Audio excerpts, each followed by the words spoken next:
ওই আলোটা আবার কেন জ্বলছে? পাপ্পু, তোমার শক্তি চাই। না, এই শক্তি ফিরে আসতে পারে না।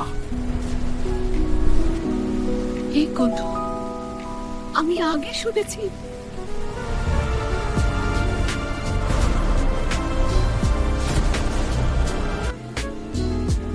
তুমি কি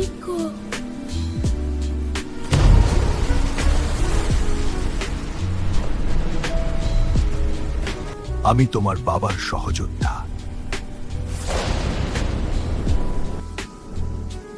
আমার বাবা কি সত্যি সত্যি বেঁচে আছেন?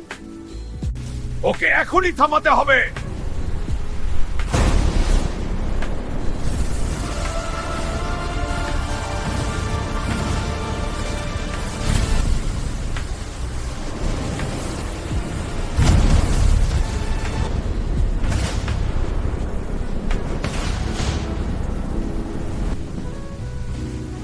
ওরা এসে গেছে। পার্ট 9 দেখতে এখনই সাবস্ক্রাইব করো। কমেন্টে বলো পাপ্পুর নতুন শক্তি কেমন লাগলো।